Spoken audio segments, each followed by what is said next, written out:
जुमला उश्शाकान मुस्तफ़ा अलैहि सलातो वस्सलाम। अस्सलामु अलैकुम व रहमतुल्लाहि ताला व बरकातुहू। नहमदुहु व नुसल्ली अला रसूलिहिल करीम, अम्मा बाद।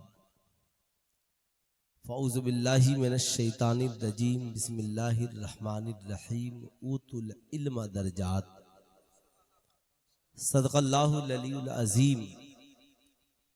नबी मुकर्रम रसूले ज़ी मुहतशम, साहबे अरबो अजम, फ़ख्रे आदम व बनी आदम। रब के हबीब, कायनात के तबीब, जो हैं ईमान वालों के जान से भी ज्यादा करीब। हुजूर अहमद मुज्तबा हजरत मोहम्मद मुस्तफ़ा सल्लल्लाहु ताला अलैहि वसल्लम के बारगाह आलीजाह में जी लगाकर हदिया दुरूदो सलाम पेश करें और पढ़ें अल्लाहुम्मा सल्ली अला सैयदना शफीएना हबीबना मौलाना मोहम्मद मादनिल जूद वल करम, मंबइल इल्म वल हिल्म वल हिकम। बारिक वसल्लिम सल्लु अलैहि सलातन व सलामन अलैका या रसूलल्लाह, सल्लु अलैहि सलातन व सलामन अलैका या हबीबल्लाह, दाइमन अबदन अबदा। पैकरे इखलास हजरत अल्लामा मौलाना खतीबुल हिंद जहांगीर आलम साहब किबला फैजी की सदारत, काज़िए वैशाली हजरत अल्लामा उस्ताजुल उलमा जलालतुल इल्म हजरत अल्लामा मुफ्ती अली रज़ा साहब किबला मिसबाही की सरपरस्ती। उसके बाद हिंदुस्तान के अजीम शोराए इस्लाम की बेहतरीन शायरी ताजुद्दीन वारसी साहब की निकाबत व निज़ामत। इन सब का मकसद सिर्फ एक है कि एक बाप अपने बेटे के हाफिज़े कुरान होने की खुशी मना रहा है।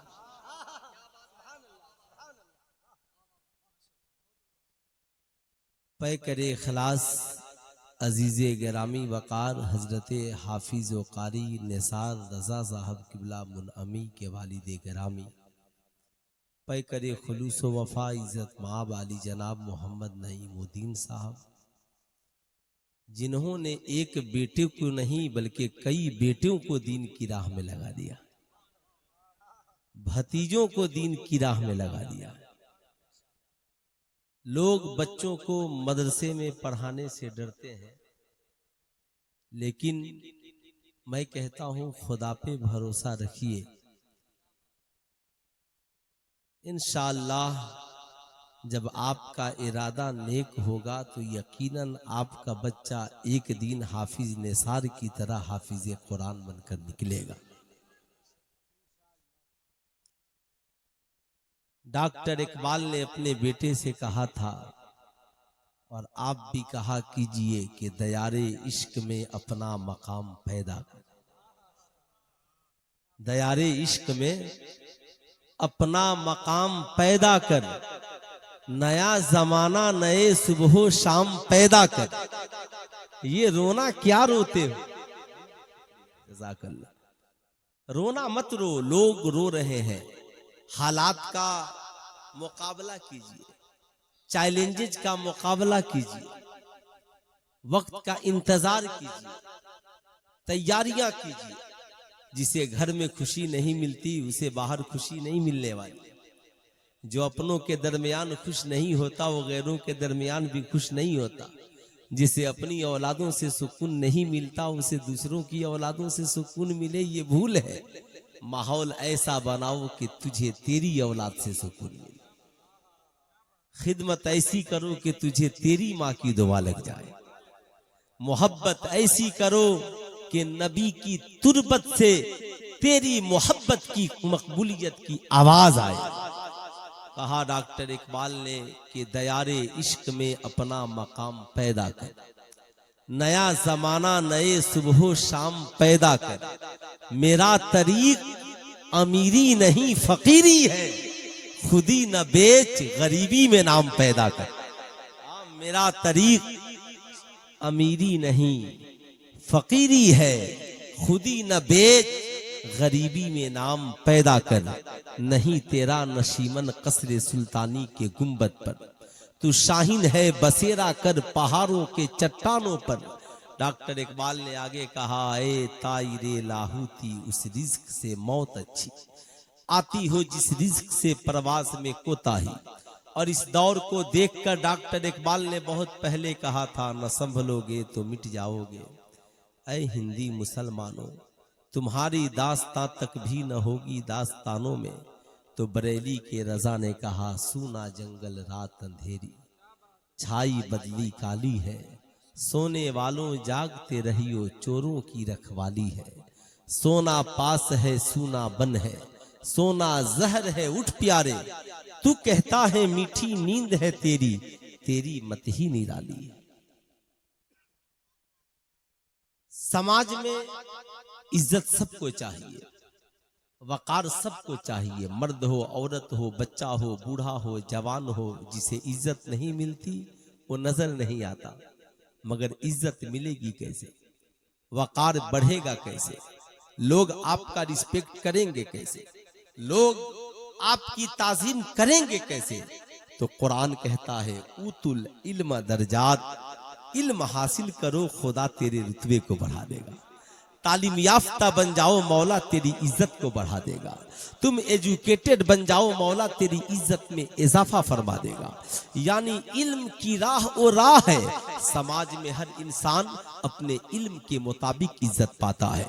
डॉक्टर अपने इल्म के मुताबिक, इंजीनियर अपने इल्म के मुताबिक, प्रोफेसर अपने इल्म के मुताबिक, जज अपने इल्म के मुताबिक, साइंटिस्ट अपने इल्म के मुताबिक, मास्टर अपने इल्म के मुताबिक, हाफिज कुरान अपने इल्म के मुताबिक, आलिम दीन अपने इल्म के मुताबिक। आपने ऐसा नहीं देखा होगा कि साहब मैट्रिक का बच्चा इंटर वाले के पीछे हाथ बांधकर खड़ा हो, इंटर का बच्चा बीए वाले के पीछे हाथ बांधकर खड़ा हो, इंजीनियर प्रोफेसर के पीछे हाथ बांधकर खड़ा हो, प्रोफेसर डॉक्टर के पीछे हाथ बांधकर खड़ा हो, डॉक्टर साइंटिस्ट के पीछे हाथ बांधकर खड़ा हो।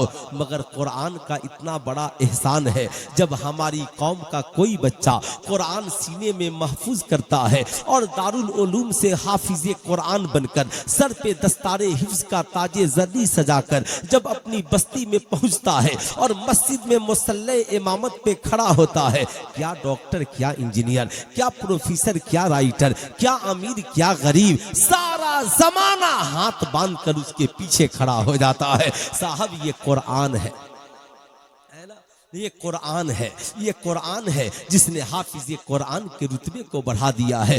किसी मीडिया वाले ने एक डॉक्टर साहब का इंटरव्यू लिया, कहा डॉक्टर साहब एक अजीब बात है, आप दुनिया की सबसे बड़ी यूनिवर्सिटी ऑक्सफोर्ड यूनिवर्सिटी से पढ़कर डॉक्टर बने हैं, लेकिन मैं जब आपकी डिस्पेंसरी में आता हूं तो आप किसी अमीर के लिए खड़े नहीं होते, आप किसी इंजीनियर प्रोफेसर के लिए खड़े नहीं होते। मगर मैं देखता हूं कि जब जब हाफिज साहब आते हैं आप फौरन कुर्सी छोड़कर खड़े हो जाते हैं, आलिम साहब आते हैं आप कुर्सी छोड़कर खड़े हो जाते हैं, आप चाय भी पिलाते हैं, पानी भी पिलाते हैं, खबर खैरियत भी पूछते हैं, नजराने भी देते हैं, दुआएं भी कराते हैं, उनसे आप कुछ सीखते हुए भी नजर आते हैं। डॉक्टर साहब आखिर ये कौन सा कमाल उनके पास है जो आपको ऑक्सफोर्ड यूनिवर्सिटी में न मिल सका? डॉक्टर साहब ने कहा बैठिए, आपका जहन साफ हो जाएगा, ये चाय पीजिए, ये पानी पीजिए। सुनिए, मैं डॉक्टर बना हूं, मैं ऑक्सफोर्ड यूनिवर्सिटी का तालिबे इल्म रहा हूं, मैंने बड़ी बड़ी किताबें पढ़ी हैं, मगर सुनिए मैं डॉक्टर बना जरूर हूं, मगर मैं दुनिया के इंसानों की लिखी हुई किताबों को पढ़कर डॉक्टर बना हूं। और मेरे इमाम साहब दुनिया के इंसानों की लिखी हुई किताब नहीं बल्कि अल्लाह की नाजिल करदा किताब कुरान अजीम को याद करके हाफिज कुरान बने हैं। अरे साहब प्रेस वाले, आपको नहीं पता दुनिया की कोई किताब कुरान का मुकाबला नहीं कर सकती और कोई इल्म वाला आलिम कुरान का मुकाबला नहीं कर सकता। बस हम हाफिज साहब की इज्जत उनकी पर्सनालिटी की वजह से नहीं करते, उनके चेहरे की वजह से नहीं करते, उनकी खूबसूरती की वजह से नहीं करते। हाफिज साहब की इज्जत इसलिए करते हैं कि अल्लाह ने उन्हें हाफिज कुरान जो बना। माशाअल्लाह, नारे तकबीर, नारे रिसालत, अज़मत कुरान। मुफ्ती सुल्तान दादा साहब किबला सिवानी सरजमीने खजवत्ता खरगोलिया का सुन्नी मुसलमान। मैं इस हवाले से दो तीन बातें आपको बता दूं, वरना मेरी तकरीर का रुख जब पलटेगा तो फिर इधर लौटना मुश्किल हो जाएगा। आला हजरत अजीमुल बरकत ने अल मलफूज शरीफ में लिखा, अल्लाहु अकबर। किसी ने सवाल किया कि हुजूर क्या ये सच है कि हाफिज कुरान अपने खानदान के 10 लोगों की बख्शिश कराएगा? अब जरा सुनिएगा, आला हजरत लिखते हैं, बेशक ये बात सच है कि हाफिज कुरान खानदान के ऐसे 10 अफराद की बख्शिश कराएगा जिनके ऊपर जहन्नम वाजिब हो गई होगी। अब आप जरा सा सुनिए, आला हजरत आगे लिखते हैं, ये तो हाफिज कुरान है, आलिम दीन को जन्नत के दरवाजे पर रोक दिया जाएगा। कहा जाएगा, आलिम साहब अभी आप जन्नत में न जाएं। आलिम दीन कहेंगे, मालिको मौला हम जन्नत में नहीं जाएं। कहा हाँ ठहरिए, कहीं आपके मानने वाले पीछे न रह जाएं, कहीं आपके पहचानने वाले पीछे नहीं रह जाएंगे। आलिम दीन को जन्नत के दरवाजे पे रोका जाएगा। रहमते हक बहाना मीजोयन, खुदा की रहमत बहाना तलाश करती है। लोग गुजर रहे होंगे, मैदाने महशर में नफसी नफसी का आलम होगा, नजर पड़ेगी, फौरन आलिम साहब के करीब आएंगे। हुजूर आपने मुझे पहचाना, मैंने आपके वुजू के लिए पानी दिया था। हुजूर आपने मुझे पहचाना, मैंने आपके कहने पे मस्जिद में मुसल्ला खरीद दिया था। हुजूर आपने मुझे पहचाना, मैंने आपके कहने पे मदरसे में दीवार खड़ी कर दी थी। हुजूर आपने मुझे पहचाना, यहाँ तक के एक आलिम और हाफिज की वजह से न जाने कितने लोग जन्नतुल फिरदौस में पहुंचते हुए नजर आए। अब साहब दुनिया में तालीमात बहुत है और हर क्लास के लिए किताबें अलग अलग है। ऐसा आपने नहीं देखा होगा कि मैट्रिक में पढ़ने वाला इंटर की किताब पढ़ता हो, इंटर में पढ़ने वाला बीए की किताब पढ़ता हो, बीए में पढ़ने वाला एमए की किताब पढ़ता हो, साइंस पढ़ने वाला ज्योग्राफी की किताबें नहीं पढ़ता, ज्योग्राफी पढ़ने वाला इंजीनियरिंग की किताबें नहीं पढ़ता। सबके लिए अलग अलग सिलेबस, अलग अलग किताबें।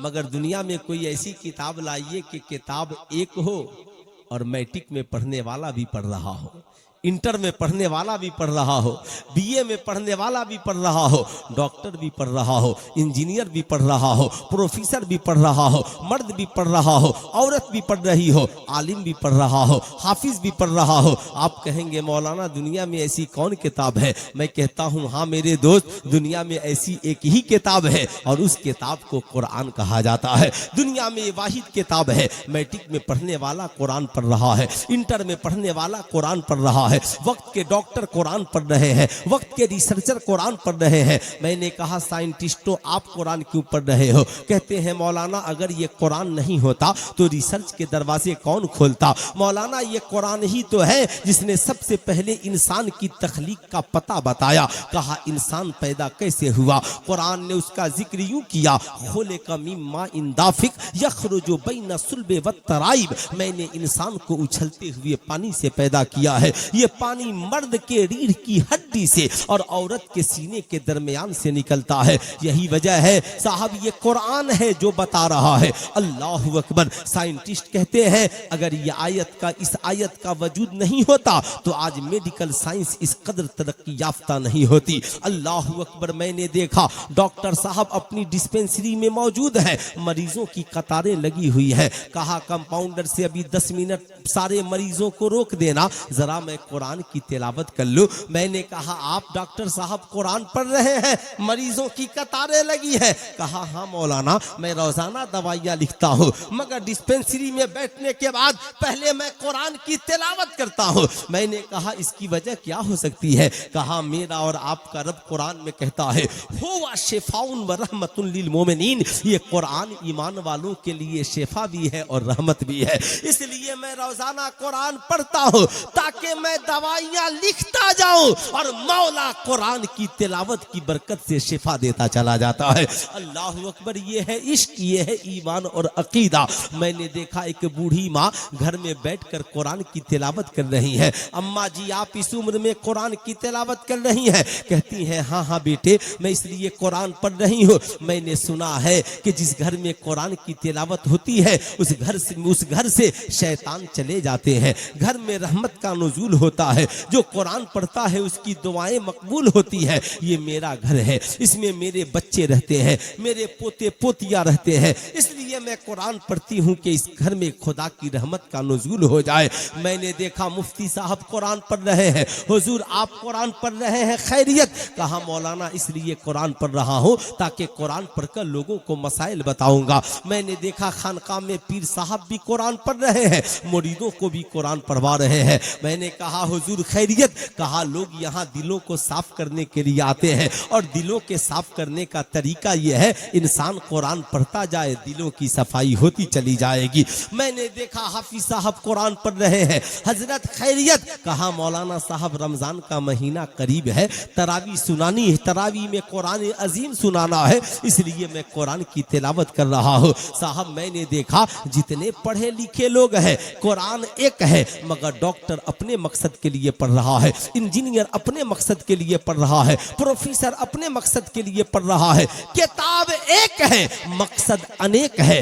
किताब एक ही मगर डॉक्टर भी पढ़कर कामयाब है, इंजीनियर भी पढ़कर कामयाब है, प्रोफेसर भी पढ़कर कामयाब है, मर्द भी पढ़कर कामयाब है, औरत भी पढ़कर के कामयाब है। मैंने देखा कि साहब एक बच्चा कब्रिस्तान में माँ की कब्र पे खड़े होकर कुरान पढ़ रहा है। मैंने कहा साहबजादे ये कौन सी किताब है जिसे कब्रिस्तान में पढ़ रहे हो? कहा मौलाना दुनिया में जितनी किताबें हैं वो सिर्फ जिंदा लोगों के लिए हैं, मगर ये कुरान है, जिंदा पढ़े तो हिंदुस्तान में कामयाब होता है और मुर्दों के नाम से पढ़ दो तो वो कब्रिस्तान में कामयाब होते हैं। किताब एक ही है मगर जिंदों के भी काम आ रहा है और मुर्दों के भी काम आ रहा है। मैंने देखा एक शख्स पढ़ा लिखा नहीं है मगर बावजू होता है, कुरान को उठाता है, कभी बैठकर चूम रहा है, कभी कुरान को देख रहा है, फोन लगाता है। हजरत मौलाना जहांगीर फैजी साहब एक हाफिज, मैंने सुना है आपके अजीज लोगों में हाफिज साहब, हाफिज निसार साहब हाफिज कुरान है, ऐसा कीजिए जरा उन्हें मेरे पास भेज दीजिए। कहा कि आप क्या करेंगे बोलाकर? कहा मैं उनसे कुरान सुनना चाहता हूँ। मैंने कहा मकसद? कहा मौलाना साहब मैंने सुना है दुनिया में जितनी किताबें हैं वो सब पढ़े लिखे लोगों के लिए है मगर ये कुरान है पढ़ा लिखा पढ़कर कामयाब होता है, अनपढ़ जाहिली से सुनकर कामयाब हो जाता है, देखकर कामयाब हो जाता है। किताब एक है, पढ़ने वाला पढ़कर कामयाब हो रहा है, देखने वाला देखकर कामयाब हो रहा है, सुनने वाला सुनकर कामयाब हो रहा है। तन्हा जो किताब जिंदा मुर्दा डॉक्टर इंजीनियर मर्द औरत सबको कामयाब कर दे उसी किताब को कुरान कहा जाता है। उस किताब का क्या नाम है? पूरा मजमा आगे से पीछे तक हाथ उठाकर बोल दीजिए क्या नाम है? कुरान। अल्लाह अकबर। इस कदर अजीम किताब का नाम कुरान है। मुझे उम्मीद है जितने लोग बैठे हैं सबके घरों में कुरान है कि नहीं है? घरों में कुरान है ना? कोई ऐसा होगा जिसके घर में कुरान नहीं है? मगर कुरान हमारी जिंदगी में नहीं है, कुरान हमारे इखलाक में नहीं है, कुरान हमारे किरदार में नहीं है, कुरान हमारे गुफ्तार में नहीं है, कुरान आज हमारी जिंदगी में नहीं है। आज हमारी बहू बेटियों के पास जहेज में कुरान है मगर जिंदगी में कुरान। जिस दिन हमने कुरान की अहमियत को समझ लिया, आज जिस पुरफतन दौर से हम गुजर रहे हैं, तो मैं पूछना चाहता हूं ताजुद्दीन वारसी साहब से, क्या हम सिर्फ बैठकर रोना रोएं फला ने मेरे ऊपर जुल्म कर दिया? सिर्फ रोने से काम नहीं चलेगा, बल्कि जुल्म से मुकाबला कैसे होगा और हम कामयाबी की दहलीज तक कैसे पहुंचेंगे, हमें यह सोचना होगा। अब इस दौर में दो चैलेंजेज हैं। एक तो सबसे बड़ा चैलेंज ये है कि जिनके पास अक्सरियत है वो अकलियत को कुछ समझने को तैयार नहीं है। अब जाहिर सी बात है, तन्हा एक इंसान लाखों का मुकाबला नहीं कर सकता, मगर एक को इतना बेहतर बनाइए कि 1 करोड़ों का मुकाबला कर सके। अब उसके लिए तलवार की जरूरत नहीं है, बंदूक की जरूरत नहीं है, उसके लिए कलम की जरूरत है, तालीम की जरूरत है, शिक्षा की जरूरत है, एजुकेशन की जरूरत है। एक तालीम याफ्ता शख्स करोड़ों से अकेले कलम की नोक से लड़ सकता, एक पढ़ा लिखा व्यक्ति हजारों पे तन्हा भारी पड़ सकता है। इसलिए जिंदगी के 2 पहलू, एक तो तालीम के मैदान में हमें मजबूती के साथ कदम रखना है, और दूसरा माहौल में जो नफरत की जहर को घोल दिया गया है, नबी के इखलाको किरदार को अपनाकर उस इखलाक के जरिया इस गंदे जहर को समाज से निकाल कर फेंक देना। अब ये मेरी तकरीर के 2 हिस्से होंगे, एक हिस्सा भी बोलूंगा और दूसरा हिस्सा भी बोलूंगा। इंशाअल्लाह इजाजत है, आप लोगों की इजाजत है, जरा एक बार दोनों हाथों को उठाकर सिर्फ इसलिए बोलने या रसूल अल्लाह, ताकि मुझे एहसास है कि आप बेदार हैं। जब हम आप जलसों में पहुंचते हैं तो एक नाम का नारा लगता है, और वो नारा है मसलके आला, मसलके आला हजरत। 14वीं सदी से लेकर आज तक आला हजरत का हम पल्ला कोई आलिम ही नहीं बना। इतने बड़े आलिम कब्र की आगोश में गए तो 51 उलूम जाहिर थे, और आज कब्र की आगोश में हैं तो 100 से जायद उनके उलूम जाहिर है। इतने बड़े आलिम के अलीगढ़ का प्रोफेसर उनकी बारगाह में हाजिर है, बड़े बड़े मुहद्दिस मुफक्किर उनकी बारगाह में हाजिर है। उर्दू अदब में इंडिया में सबसे बड़ा काम जिस आलिम ने किया वो तन्हा बरेली के इमाम अहमद रजा की जात। लोगों ने गजल की किताबें लिखी, लोगों ने इश्किया अशआर लिखे, मगर बरेली के अहमद रजा ने कुरान का तर्जमा उर्दू में कंजुल ईमान लिखा, कंजुल ईमान लिखा। नारे तकबीर, नारे रिसालत, मसलके आला हजरत, फैजाने आला हजरत, बस्ती बस्ती करिया करिया, फैजाने सरकारे सुरकाही, फैजाने हुजूर मखदूमे बिहारी। बहुत अच्छे, बहुत अच्छे, वाह। बुरा मत मानिएगा, ताजुद्दीन वारसी साहब का जो मैंने रंग देखा तो मुझे इस बात का एहसास हुआ कि सच्चाई अब भी जिंदा है ना। अब कोई शायर हो और नात को कव्वाली की तरह पढ़ रहा हो और खूब कोई पैसा लुटा रहा हो और नारा लगे मसलके आला हजरत, तो ये झूठ है। इसलिए कि उसका मसलके आला हजरत से कोई ताल्लुक, समझ गए ना मेरी बात, समझ गए ना, इसका मसलके आला हजरत से कोई ताल्लुक। मसलके आला हजरत क्या है ये सुनिए। जहां इश्क हो वहां मसलके आला हजरत है, जहां शरीयत हो वहां मसलके आला हजरत है, जहां पे साहब ईमान व अकीदे की हिफाजत हो वहां मसलके आला हजरत है, जहां पे हक की तर्जमानी हो वहां मसलके आला हजरत है, जहां पीला पीला पहनकर नाचने वाले गाने वाले हो वहां मसलके आला हजरत नहीं है, जहां कव्वाली हो वहां मसलके आला हजरत नहीं है, जहां नाच गाने बाजे का बाजार गर्म हो वहां मसलके आला हजरत नहीं है, जहां पे मजार के नाम पे ढकोसलाबाजी हो वहां मसलके आला हजरत नहीं है, बल्कि जहां पे वलियों की करामत और वलियों के इस्तेकामत का जिक्र हो, अजमत का जिक्र हो, वहां मसलके आला हजरत। नारे तकबीर, नारे रिसालत, मसलके आला हजरत, पेशवाए अहले सुन्नत वल जमात बन गए, आलमे इस्लाम की वो एक जरूरत बन गए। यूं नवाजा अपनी रहमत से मेरे सरकार ने, हजरत अहमद रजा खां आला हजरत बन गए। माशाअल्लाह, जज़ाकल्लाह, जज़ाकल्लाह। मैं जो बताना चाह रहा हूं सुनिए। आला हजरत के सारे कारनामे एक तरफ, आला हजरत ने इस कौम को जो दसनुकाती नजरिया दिया इसका एक नुक्ता सुनिए। आला हजरत ने लिखा कि हमारी कौम के जो बच्चे तालीम हासिल कर रहे हैं उनके तालीमी लियाकत की जांच की जाए, उनकी इल्मी सलाहियतों का मुहासबा किया जाए। बेटा ए बच्चा बैठो, कहाँ जाएगा? यूट्यूब चलाएगा जाकर, इंस्टाग्राम चलाएगा? बैठो इत्मीनान से, अभी इस पे मेरी गुफ्तगू होने वाली है ना। देखो उस बच्चा है ना हाथ में, देखिए कितना बड़ा मोबाइल फोन है।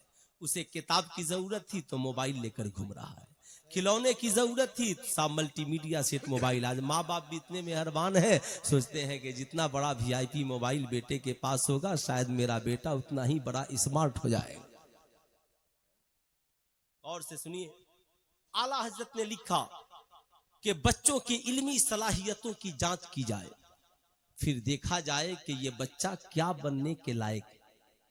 डॉक्टर बनने के लायक है, इंजीनियर बनने के लायक है, IPS अफसर बनने के लायक है, प्रोफेसर बनने के लायक है, आलिम बनने के लायक है, हाफिज बनने के लायक है, मुफस्सिर बनने के लायक है, मुनाजिर बनने के लायक है।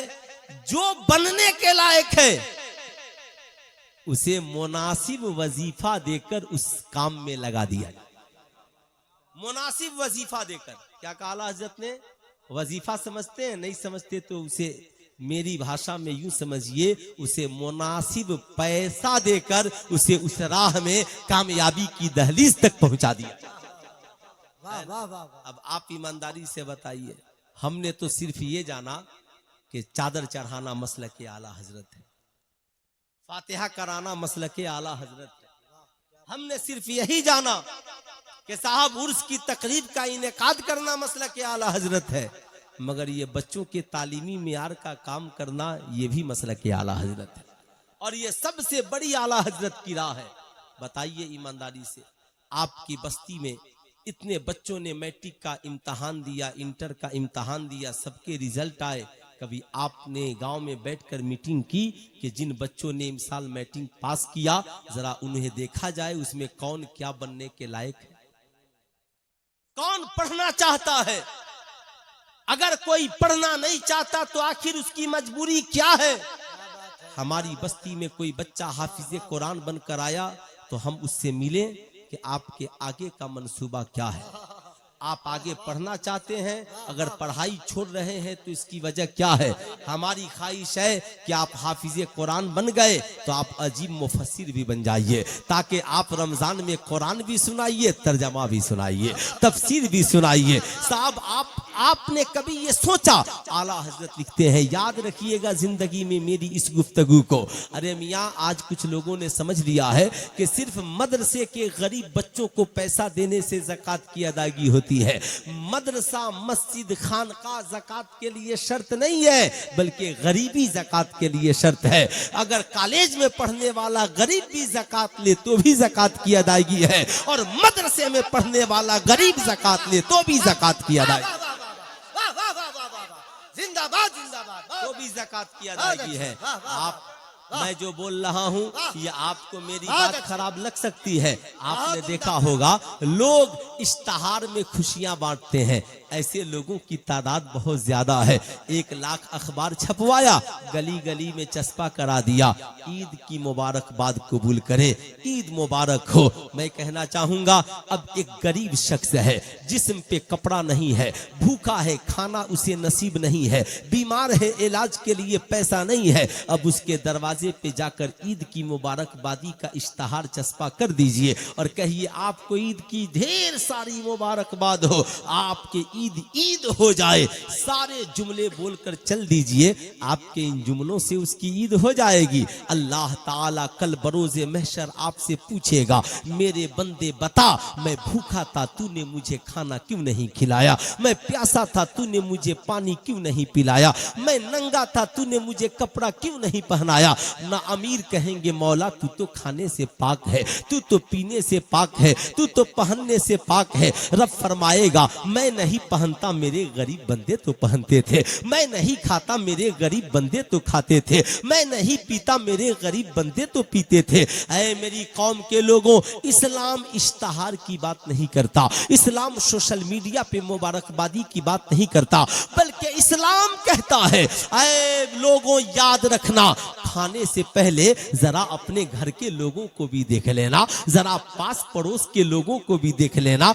तू खा रहा है, कहीं तेरा पड़ोसी तो भूखा नहीं है, तू पी रहा है, कहीं तेरा पड़ोसी तो प्यासा नहीं है, तू पहन रहा है, कहीं तेरा पड़ोसी तो नंगा नहीं है। खाने से पहले उनके खाने का ख्याल रखना, पीने से पहले उनके पीने का ख्याल रखना। सहाबा अर्ज गुजार हुए, आका जी पड़ोसी कौन है? क्या सिर्फ कलमा पढ़ने वाले? अल्लाह के नबी इरशाद फरमाते हैं, नाना वो चाहे हिंदू हो, मुसलमान हो, क्रिश्चियन हो, ईसाई हो, तेरा पड़ोसी है तो तेरा पड़ोसी है, तेरा करीबी है तो तेरा पड़ोसी है। इमाम गजाली ने मुकाशिफतुल कुलूब में लिखा, घर के सामने खड़े हो जाओ, 40 घर आगे, 40 घर पीछे, 40 घर दाएं, 40 घर बाएं, ये सब तेरे पड़ोसी हैं। इसलिए खाने से पहले उनका ख्याल रखना। तेरा पड़ोसी बीमार हो जाए तो जाकर उसके इलाज का इंतजाम करना, तेरा पड़ोसी कर्ज में डूब जाए उसकी कर्ज की अदायगी का इंतजाम करना। लेकिन हमने बहुत आसान समझ लिया है, व्हाट्सएप पे मुबारकबादी लिखकर सेंड कर दिया, फेसबुक पे मुबारकबादी लिख करके डाल दिया, हमने सोशल मीडिया पे मुबारकबादी लिखकर डाल दिया। इस्लाम सोशल मीडिया की गुफ्तगू नहीं करता। दुनिया में किसी मजहब के मानने वाले के पास कोई ऐसा सिस्टम नहीं है कि उनकी कमाई में गरीबों का हक मुकर्रर हो जाए, मगर ये इस्लाम है जिसने कहा कि अगर तुम साहबे निसाब हो, हाजत असलिया के अलावा तेरे पास इतना माल मौजूद है कि तू साहबे निसाब है, जो मौजूदा एतबार से 50,000 से 60-70 हजार तक रुपए की कीमत है, तो अब तेरी कमाई में सिर्फ तेरा हक नहीं होगा, बल्कि तेरी कमाई में याद रखना 97% प्लस 0.5% सारे 97% कमाएगा तो तेरा हक होगा, और 2.5% तेरी कमाई में गरीबों का हक हो जाएगा। अब याद रखना, और 2.5% घर में न रखना, गरीबों तक पहुंचाना तुम्हारी जिम्मेदारी है, यतीमों तक पहुंचाना तुम्हारी जिम्मेदारी है, बेवाओं तक पहुंचाना तुम्हारी जिम्मेदारी है। अब मैं आपको बताना चाहूंगा, इस्लाम ने कहा, इस्लाम ने गरीबी को मिटाने के लिए, यतीमों के दस्तरखान को सजाने के लिए इस्लाम ने निज़ामे ज़कात को कायम किया, निज़ामे सदक़े फित्र को कायम किया, निज़ामे उश्र को कायम किया, और जमाने को मैसेज और पैगाम दिया, अगर 1 लाख कमाना 2,500 गरीबों में बांट देना। तेरी बीवी 1 लाख का जेवर रखे तो साल में 2,500 उस 1 लाख के बदले में गरीबों में बांट दे। याद रखना, अगर तू जमीन जो जायदाद वाला है, अगर तू खेती करता है, आसमान की बारिश से अगर तेरी खेती उगे तो 10 केजी में 1 केजी गरीबों के घर में पहुंचा देना, और अगर पंपिंग सेट से तू सिंचाई करे तो 20 केजी में 1 केजी गरीबों के घर तक पहुंचा देना। ये इतना बड़ा निजाम और सिस्टम कौन दे रहा है? हाँ, इसी निजाम सिस्टम देने वाले मजहब का नाम मजहबे इस्लाम, मजहबे इस्लाम है। आज जो साहब सिस्टम नहीं देते वो सिस्टम पे कब्जा करने के चक्कर में पड़े हैं। इसलिए मैं आपसे कहना चाहूंगा और आपसे भी गुजारिश है, कोई ऑल फॉल थेम्स मत लगाइएगा, इसलिए कि कहा जा रहा है बोलना नहीं है, कोर्ट चले जाइए। इसलिए आप भी याद रखिए, मैं आपसे बताना चाहूंगा, ऐ मेरी कौम के शहजादों, अब आपसे मेरी आगे गुजारिश ये है कि जब जो बच्चे मैट्रिक कर लिए या जो बच्चे मदरसे से पढ़कर फारिग हो गए, कम से कम उनकी एक टीम बनाइए। आप पूरे हिंदुस्तान में काम नहीं कर सकते, अपनी बस्ती में तो काम कर सकते हैं। अब साहब 2 सूरतें हैं, एक तो उनकी टीम बनाइए और टीम बना करके उनकी जांच कीजिए। कुछ बच्चे ऐसे हैं जो मैट्रिक में अच्छे नंबर आता है मगर गरीबी ने उनकी कमर को तोड़ दिया है। अब वो बच्चे सोचते हैं मेरे बाप के पास इतना पैसा नहीं है कि मैं आगे तालीम हासिल करूं। अब वो बच्चा पासपोर्ट बनाता है, इलेक्ट्रीशियन का काम सीखता है, परदेश कमाने के लिए चला जाता है। हालांकि उस बच्चे के अंदर सलाहियत थी, वो आईपीएस अफसर बन सकता था, वो जज बन सकता था, वो डॉक्टर बन सकता था। एक बच्चा हाफिज कुरान बना, मगर घर की मजबूरी ने ऐसा बोझ डाला कि वो बच्चा अब काम सीखकर विदेश प्रदेश जाने को मजबूर हो जाता है। हमारी जिम्मेदारी है हम रोके, उसके घर की जरूरतों को माले ज़कात से अपनी मदद से पूरी करे, और वो बच्चा बेहतरीन आलिम बनने की सलाहियत रखता है तो बेहतरीन आलिम उसे हम बना दे। मुफ्ती बनने की सलाहियत रखता है, बेहतरीन मुफ्ती उसे हम बना दे। बच्चा आईपीएस अफसर बनने की सलाहियत रखता है, उसे आईपीएस अफसर बनाए। इंटर में पास करने वाले बच्चे बच्चियां जिनके पास अच्छे नंबरात हैं, ब्रिलियंट बच्चे हैं, उनका चुनाव करें। गरीबी की वजह से उनकी तालीमी रुकावट नहीं हो। आज मैं आपसे कहना चाहूंगा, ऐ मेरी कौम के शहजादों, चलो, कम से कम आप सोचते होंगे हम गैरों के लिए ये काम क्यों करें, तो मैं पूछता हूं, गैरों के लिए न करें, कम से कम आप अपनी औलादों के लिए तो करें। आज मैं आपसे पूछना चाहता हूं, आप पूरी जिंदगी में कभी औलाद के लिए कर्ज नहीं लेते, मगर बेटे की शादी में कर्ज, बोलिए गलत बोल रहा हूं तो, बेटे की शादी में कर्ज लेते हैं ना, और बेटा बोले कि मैं अच्छे कोचिंग सेंटर में पढ़ना चाहता हूं, तो आप डांट कर कहते हो मेरे पास पैसा वैसा नहीं है, पढ़ना है पढ़ो, नहीं तो कोई काम सीख लो। क्यों? बेटे की शादी में 5-5 लाख कर्ज लेकर ऑर्केस्ट्रा नचाने वालों, बेटे की शादियों में महंगे वलीमे और दिखावे वाले वलीमे के लिए कर्ज लेने वालों, 100-100 गाड़ियां और स्कॉर्पियो ले जाने के लिए कर्ज लेने वालों, झूठे रिश्तों को निभाने के लिए कर्ज लेने वालों, क्या इस्लाम ने कभी कहा कि तुम निकाह के लिए कर्ज लो? क्या इस्लाम ने कभी कहा कि महंगे वलीमे के लिए कर्ज लो? क्या इस्लाम ने कभी कहा कि तुम अपने बेटे और बेटियों की शादियों के लिए कर्ज लो? अरे शादियां तो मस्जिदों में भी हो सकती हैं, निकाह तो मस्जिदों में भी पढ़ा सकते हो। क्या जिसका बेटा बेटी भागकर कोर्ट मैरिज कर रहा है, उसका वलीमा कहां गया? कहां गया उसका वलीमा? मैं कहता हूं, आज ये वादा करो कि हम शादियों के लिए कर्ज नहीं लेंगे। अगर कर्ज लेने की जरूरत पड़ी तो हम अपनी औलादों की तालीम के लिए कर्ज लेंगे,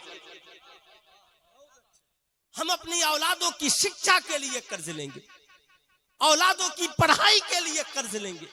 क्यों नहीं कर्ज लेते औलादों की तालीम के लिए? बेटे की शादी हो तो हाजी साहब जमीन बेच देते,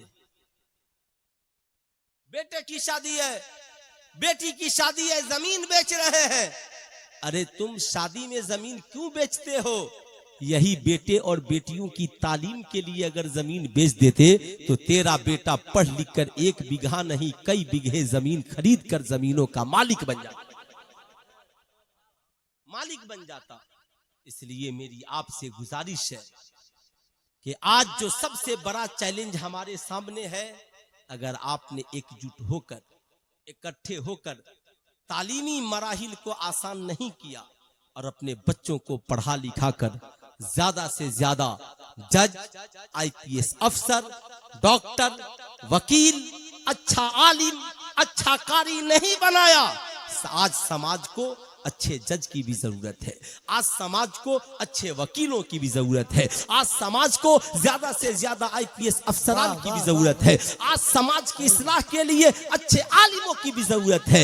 ऐ मेरी कौम के लोगों, याद रखना, अगर तुमने अपनी औलादों की, अपनी कौम के नौनिहालों की तालीम पे पैसे खर्च नहीं किए तो तुम्हें मिटने से कोई नहीं रोक सकता है, तुम्हारी जमीनों को खत्म होने से कोई नहीं बचा सकता है, तुम्हारी जायदाद को मिटने से कोई नहीं रोक सकता है। इसलिए मेरी आपसे गुजारिश है, आज जो सबसे बड़ा चैलेंज है, बैठकर रोने से कोई फायदा नहीं, फला ने मेरे ऊपर जुल्म कर दिया। मैं आपसे पूछना चाहता हूं, एक आदमी को बीमारी लग जाए और वो डॉक्टर के सामने बैठकर सिर्फ रोए कि मुझे बीमारी हो गई और दवा नहीं खाए तो उसकी बीमारी का इलाज हो जाएगा। अब साहब, जो बीमारी हमें लगी है इसका इलाज सिर्फ एक है, तालीम, और दूसरा जो माशरे को गंदे जहर से घोल दिया गया है, इसका दूसरा इलाज यही है, आपका पड़ोसी हिंदू हो, मुसलमान हो, क्रिश्चियन हो, ईसाई हो, हम अपना इखलाक उसके साथ बेहतर बना ले, अपना किरदार उसके साथ बेहतर बनाए। साहब उसे बताएं कि नबी का इखलाक क्या है, नबी का किरदार क्या है, बुजुर्गों का तौर तरीका क्या है। उसके घर में खाना नहीं है, हम होली की मुबारकबाद नहीं देंगे, हम उसके घर में रोटी पहुंचाने का काम करेंगे। हम उसे दिवाली की मुबारकबादियां नहीं देंगे, हम उसके बच्चों के लिए कॉपी किताब कलम पहुंचाने का काम करेंगे। हम उसे छठ की मुबारकबादी नहीं देंगे, उसकी बीमार माँ के लिए दवा पहुंचाने का काम करेंगे। ये सारी मुबारकबादियां कुफ्र के दलदल में फंसती चली जाएंगी और नबी का इखलाक एक दिन उन्हें हमारे करीब आने पे मजबूर कर देगा। फिर हम जमाने को बताएंगे क्या बात है कि हस्ती मिट्टी नहीं हमारी, सदियों रहा है दुश्मन दौरे ज़मा हमारा। बहुत अच्छे मुफ्ती साहब। नारे तकबीर, नारे तकबीर, नारे रिसालत। बहुत अच्छे, जिंदाबाद जिंदाबाद। क्या पैगाम दे रहे हैं मुफ्ती साहब, जिंदाबाद जिंदाबाद। आपने अपने इखलाक को बेहतर नहीं किया और सिर्फ आप रोते रहे और इन टुकड़े टुकड़े बांटने वालों के चक्कर में पड़ते रहे। तो याद रखिएगा, आज भी गांव में मेरा एक दोस्त है, मैं जिस गांव का रहने वाला हूं साहब, राजपूतों की बहुत बड़ी आबादी है। मेरे गांव में नमक के बराबर, दाल में नमक के बराबर हम लोग हैं, मगर मेरे गांव का राजपूत, यादव, हिंदू, मुसलमान सब मुझे देखकर कहता बड़े मौलाना आ गए। कोई बात होती है तो मशवरा होता है, बच्चे बड़ी पुरुम्मीद निगाह से देखते हैं। ये तालीम का असर है, ये एजुकेशन का असर है, ये शिक्षा का असर है। अल्लाह के नबी ने जो आपको तालीमात से नवाजा है ना, उन तालीमात को सिर्फ नारों के करीब मत कीजिए मेरे दोस्त, अपनी जिंदगी के करीब कीजिए, अपनी जिंदगी के करीब कीजिए। आप जबान से किसी का दिल नहीं जीत सकते, आप किरदार से करोड़ों का दिल जीत सकते हैं, इखलाक से करोड़ों का दिल जीत सकते हैं। साहब यही तो वजह है, दुनिया में सबसे बड़ा इखलाक अल्लाह ने किसे दिया? मुस्तफ़ा जाने रहमत को अता किया। अरे बोल दे सुभान अल्लाह। किसे अता किया? मुस्तफ़ा जाने रहमत को। अब आका के एक इखलाक को सुने, इंशाअल्लाह बड़ा लुत्फ आएगा। इजाजत है ना? इजाजत है ना? घड़ी भी देख लीजिएगा। ऐसा नहीं कि आप लोग सोचे मौलाना जहांगीर फैजी साहब ने ऐसे खतीब को बुलाया है ना कि रात लंबी हो गई है ना। सुने, दुनिया में कोई ऐसा इंसान है जरूरत मेरी हो और कर्ज मौलाना जहांगीर आलम फैजी ले ले, जरूरत मेरी हो कर्ज हाफिज निसार साहब ले ले, जरूरत मेरी हो कर्ज मौलाना ताजुद्दीन वारसी ले ले। ताजुद्दीन वारसी साहब तो हम सब में बड़े चालाक आदमी हैं, कलकत्ता से लेकर यहाँ तक उनकी जबान के जादू का असर बोलता है। जाहिर सी बात है ये कहेंगे सुनिए जरूरत आपको है, कर्ज आप लीजिए, मैं आपके कर्ज के चक्कर में क्यों फंसूं। मगर ये नबी का दरबार है, ये आमिना के लाल का दरबार है, ये मुस्तफ़ा जाने रहमत का दरबार है। साइल मांगने के लिए आया है। आका फरमाते हैं घर जाकर देखो घर में कुछ है। आका जी घर में कुछ नहीं है। साहबा तुम्हारे पास कुछ है। आका जी हमारे पास भी नहीं है। कहा फला के यहाँ चले जाओ और मेरे नाम पे कर्ज लेकर आओ और मांगने वाले की जरूरत को पूरी कर दो। साहब कर्ज लेकर दूसरों की जरूरत जो पूरी कर दे उसे ही मुस्तफ़ा जाने रहमत कहते हैं। दुनिया में इतना बड़ा इखलाक, इतना बड़ा इखलाक दुनिया में अगर अल्लाह ने किसी को अता किया तो मुस्तफ़ा जाने रहमत को अता किया। अब साहब दुनिया के सबसे कामयाब इंसान का नाम मुहम्मदुर रसूलुल्लाह सल्लल्लाहु अलैहि वसल्लम। ये मैं नहीं कहता, सारी दुनिया कहती है। चाहे वो इल्म का मैदान हो, हुस्न जमाल का मैदान हो। इल्म है तो नबी के तरह किसी के पास इल्म नहीं है। हुस्न जमाल है तो मेरे नबी की तरह किसी के पास हुस्न जमाल नहीं है। कमाल की बात करें तो मुस्तफ़ा जाने रहमत की तरह किसी के पास कमाल नहीं है। हुस्न की बात आई तो आला हजरत ने कहा वो कमाल हुस्ने हुजूर है कि गुमाने नक्शे जहां नहीं, वही फूल खार से दूर है, वही शम्मा है कि धुआं नहीं। इल्म की बात आई, आला हजरत ने लिखा और कोई गैब क्या तुमसे नेहा हो भला, जब न खुदा ही छिपा तुम पे करोड़ों दरूद, जब तक बरकत की बात आई तो आला हजरत ने लिखा, सूरज उल्टे पांव पलटे, चांद इशारे से हो चाक, अंधे नजदी देख ले कुदरत रसूलुल्लाह की। इखलाक की बात आई, क्या बात है, गमजदों को रजा मुजदा दीजिए के है वो जाने मसीहा हमारा नबी। यही वजह है हम कहते हैं, अगर हुस्न की वजह से कोई हसीन है तो नबी हसीन है, इल्म की वजह से कोई महबूब है तो हमारे नबी महबूब है, अगर कमाल की वजह से कोई महबूब है हमारे नबी बाकमाल है, और अगर हुकूमत की वजह से कोई महबूब है तो दुनिया में सबसे ज्यादा सबसे बड़ी हुकूमत जिसने कायम की वो नबी के आशिक सादिक हजरत उमर इब्ने खत्ताब ने इस्लामी हुकूमत को आधी दुनिया से ज्यादा पे फैला दिया, मगर किसी पे जुल्मो सितम के पहाड़ नहीं तोड़े गए, है ना, किसी पे जुल्मो सितम के पहाड़ नहीं तोड़े गए। अब इतनी बातें करने का मेरा मकसद ये नहीं था कि खूब हम वाह वाह करें, मेरा मकसद जो है इन बच्चों को सुनाना है। अब सुने, दुनिया के सबसे कामयाब इंसान नबी है। अल्लाह ने जब महबूब को दुनिया में भेजा तो उनका साथी किसे बनाया? अब अल्लाह उसका जिक्र कुरान में यूं करता है, हाफिज साहब बैठे हैं, क़द जाअकुम मिनल्लाहि नूरुम व किताबुम मुबीन, तहकीक के आ गया तुम्हारी जानिब अल्लाह की तरफ से नूर और एक रोशन किताब। मुफस्सिरीन कहते हैं नूर से मुराद मुस्तफ़ा जाने रहमत है और किताब से मुराद कुरान अजीम है। यानी अल्लाह ने नबी का साथी जिसे बनाया इंसान को नहीं बल्कि कुरान को बनाया, किताब को बनाया है। जमाने को अल्लाह ने ये मैसेज दिया कि देख दुनिया के इंसानों, मैंने दुनिया के सबसे कामयाब इंसान का साथी किताब को बनाया है। तू भी जिंदगी में कामयाब होना चाहता है तो अपनी जिंदगी का साथी किताब को बना। किसे जिंदगी का साथी बनाना है? पूरा मजमा हाथ उठाकर बोले सिर्फ नौजवान, किसे जिंदगी का साथी बनाना है? किताब को। मगर हमने किसे साथी बना लिया? ये तो आप सब जानते, किसे साथी बना लिया?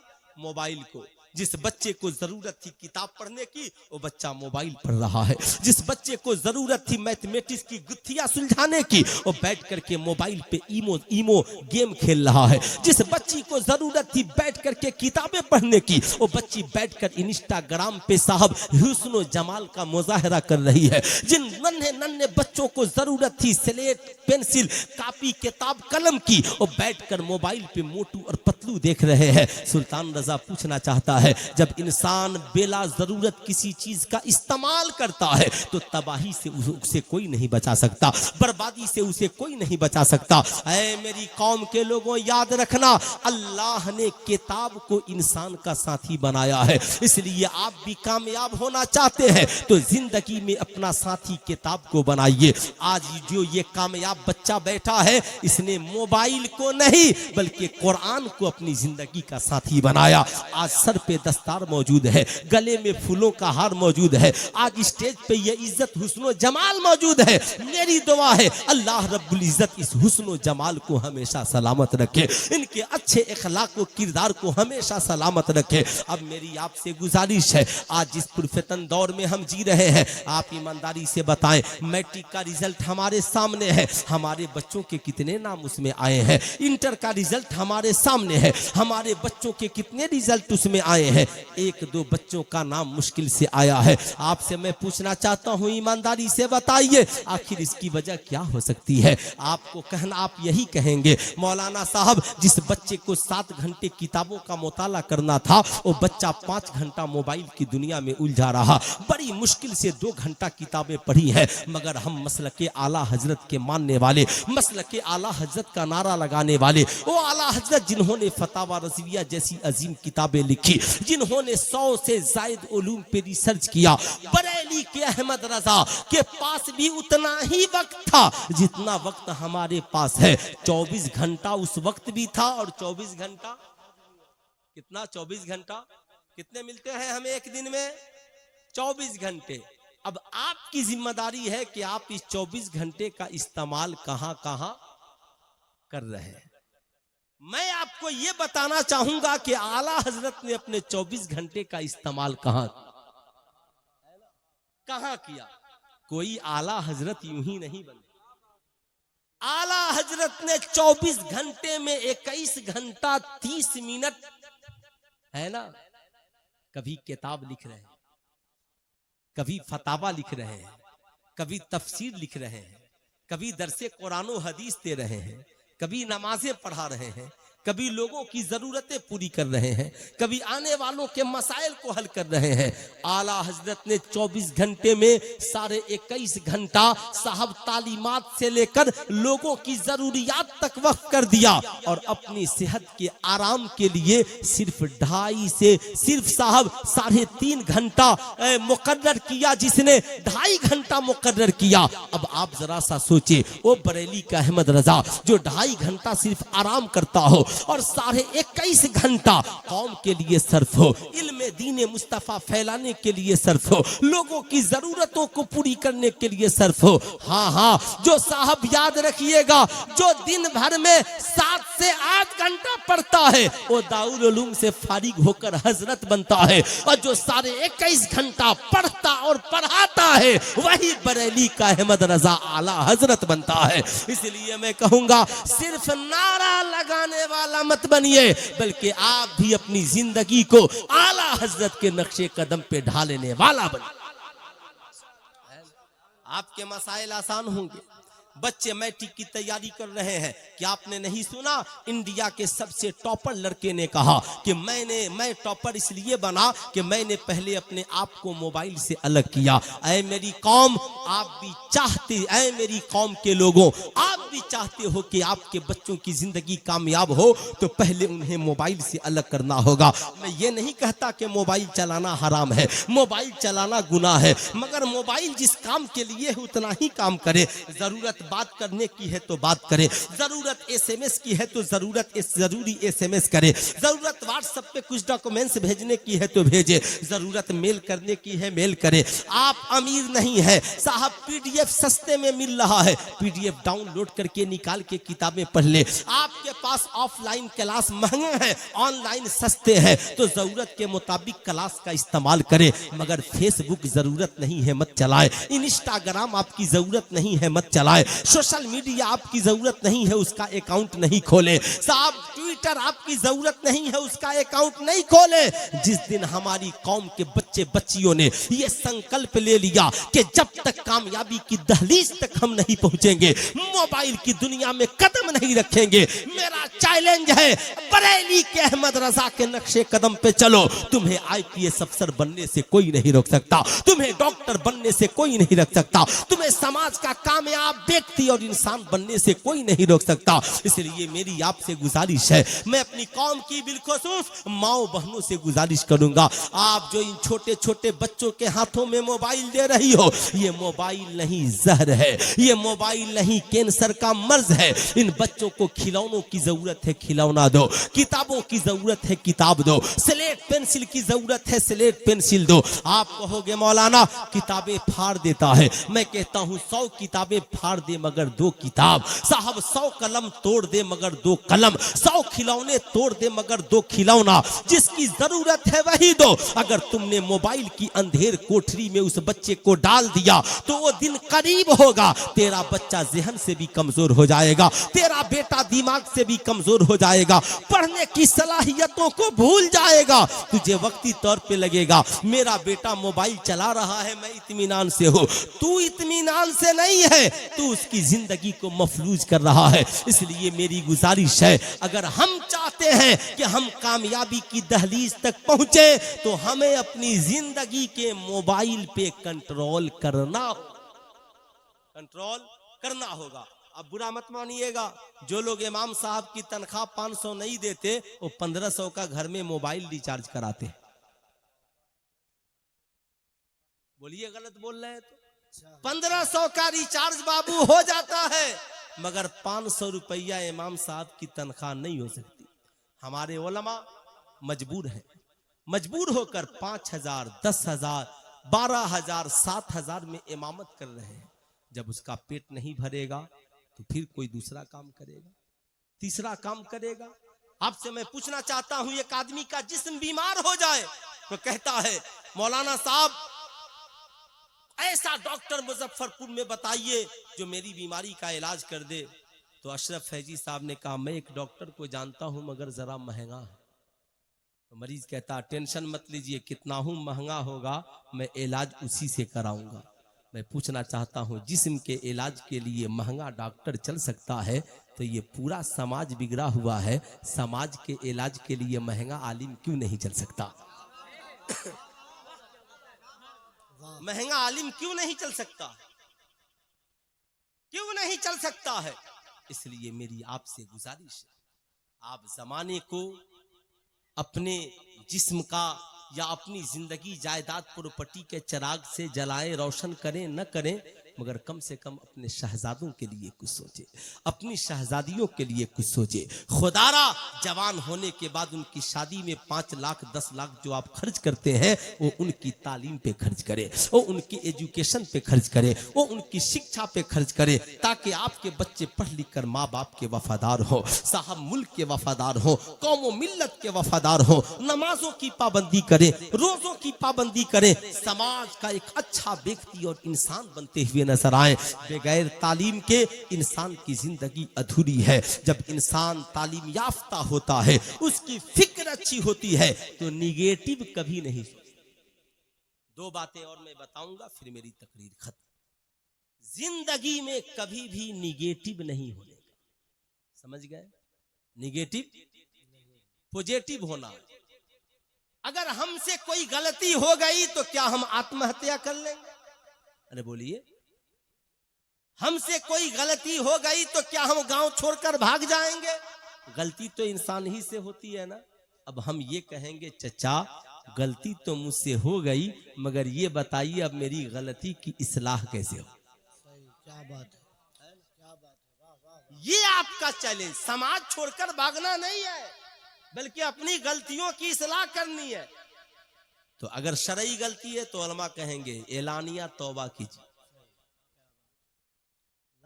एलानिया तौबा। अल्लाह के नबी फरमाते हैं ताइबु मिन ज़म्बि कमल ला ज़न्ब लह, जिसने अपने गुनाहों से तौबा कर लिया ऐसा है जैसे उसने कोई गुनाह न किया।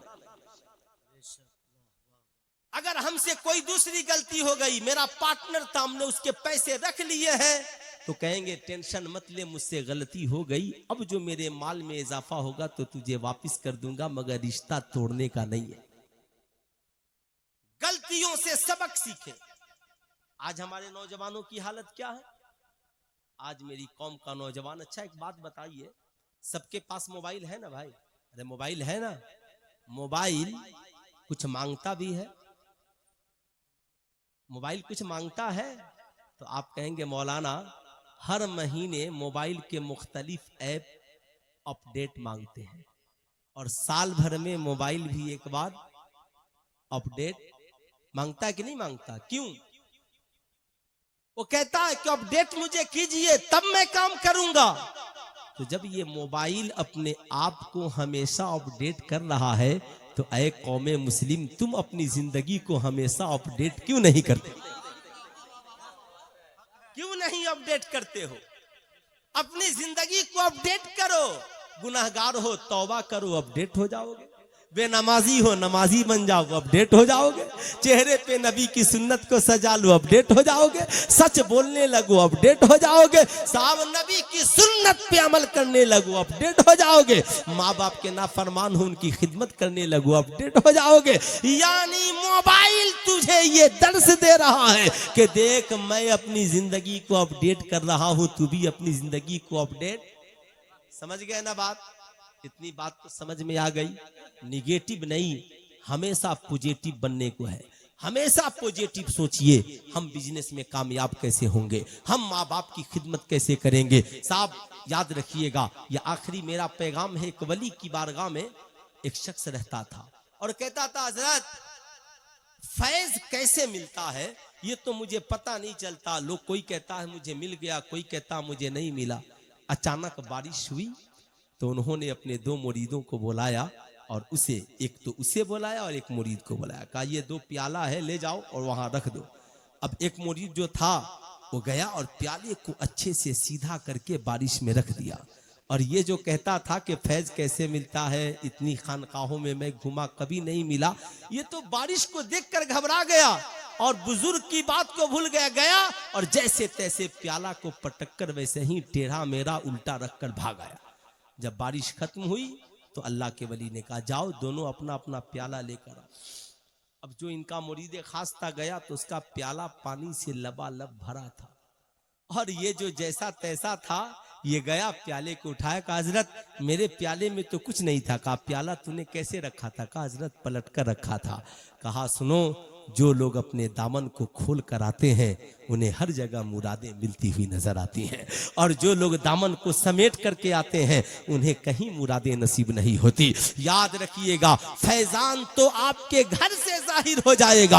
आप अपने माँ बाप की खिदमत में लग जाएं, आप अपने बीवी बच्चे भाई बहन की खिदमत में लग जाएं, आप नमाजियों की खिदमत में लग जाएं, आप उलमाए इस्लाम की खिदमत में लग जाएं। एक बात याद रखिए, आज हमारी कौम के नौजवान अपनी बर्थडे पार्टी आवारा दोस्तों के साथ पुल पुलिया पर नाच गा कर मना रहे हैं। मैं कहूंगा ना ना ना, नाच गा करके ना मनाना, इसलिए कि नाचना हराम है, गाना गुनाह है।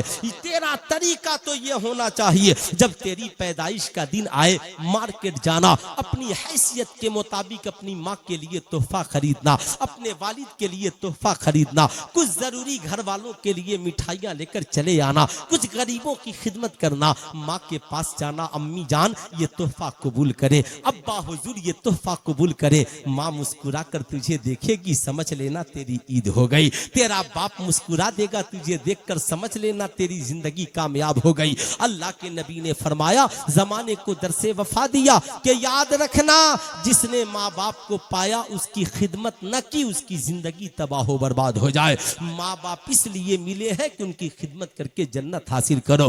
बूढ़ी माँ पूछेगी बेटा क्या बात है आज मेरे लिए तोहफा लेकर आए हो? कहना अम्मी जान याद कीजिए आज ही का दिन वो दिन है जिस दिन मैं आपकी गोद में जन्म लिया था। ए मेरी माँ, दुनिया में जिसने सबसे पहले मेरी तरफ मुस्कुरा कर देखा वो तू है, जिसने सबसे पहले अपनी दौलत का दरवाजा मेरी तरफ खोला वो मेरा बाप है। अम्मी जान मैंने सुना है कि किसी की दुआ किसी के हक में कबूल हो या ना हो, मगर माँ बाप की दुआएं औलाद के हक में जरूर कबूल होती है। माँ आज अपने बेटे के लिए दुआ कर दे, अब्बा हुजूर आज अपनी औलाद के लिए दुआ कर दे। मेरा यकीन कहता है जिस दिन हमारी कौम के नौजवान अपनी यौम पैदाइश माँ बाप की दुआओं के साथ मनाने लगेंगे, हमारी दुनिया भी हसीन हो जाएगी, आखिरत भी हसीन। इसलिए मेरे दोस्त, ये मेरी मुख्तसर सी गुफ्तगू, हमारे सामने दो चैलेंजेज हैं। एक तो बड़ा चैलेंज, हमें शिक्षा के क्षेत्र में बड़ा से बड़ा काम करना होगा, और दूसरा समाज के इस जहरीले और गंद समाज में जो जहर घोला जा रहा है, इस जहर को मिटाने के लिए मुस्तफ़ा जाने रहमत के इखलाक को अपनाकर हर बस्ती में जहां रहे नबी की सुन्नत को आम करना होगा। जिस दिन हमने ये दोनों काम कर लिया इंशाअल्लाह फिर हमारी दुनिया भी हसीन होगी और आखिरत भी हसीन होगी। आला हजरत ने लिखा, उनकी महक ने दिल के गूंजे खिला दिए हैं, जिस राह चल दिए हैं कूचे बसा दिए हैं, उनके निसार कोई कैसे ही रंज में हो, जब याद आ गए हैं सब गम भुला दिए हैं। जहां रहिए मुस्कुराते रहिए, अपनी जिंदगी को अपडेट करते रहिए, गलतियों को तौबा के जरिया मिटाते रहिए, अपनी दुनिया को आखिरत को खूबसूरत बनाते रहिए। उतुल इल्म दर्जात, समाज में इज्जत वकार चाहते हैं, तालीम हासिल कीजिए, अल्लाह इल्म वालों के रुतबे को बढ़ा देता है। फिर एक हाफिज कुरान जिनकी रस्म दस्तार बंदी में हम लोग हाजिर आए, मालिक मौला इन्हें सलामत रखे, बाअमल हाफिज कुरान बना दे, इनके वालिदैन को दोनों जहां में सुरखरुई अता फरमाए, और इनके बाकी जो भाई मदरसे में पढ़ रहे हैं, चचा के लड़के मदरसे में पढ़ रहे हैं, कुछ लोग सिर्फ अपनी पढ़कर अपनी जात को फायदा पहुंचाते हैं, मगर ये वो बच्चे हैं जो पढ़कर सिर्फ अपनी जात को फायदा नहीं पहुंचाते, बल्कि इनकी तिलावत की बरकत से हिंदुस्तान भी मुस्कुराता है और कब्रिस्तान भी मुस्कुराता है। इसलिए इन तालीमात से आशना होइए, इनके करीब होइए। मौला तबारक व तआला कुरान के फैज़ व बरकत से हमें माला माल फरमाए। जिंदगी बाकी, मुलाकात बाकी। पूरा मजमा मिलकर पढ़ लीजिए, अस्तगफिरुल्लाह रब्बी मिन कुल्ली ज़ंबी व अतूबु इलैहि। पढ़ लीजिए ला इलाहा इल्लल्लाह मुहम्मदुर रसूलुल्लाह सल्लल्लाहु अलैहि वसल्लम। अस्सलाम।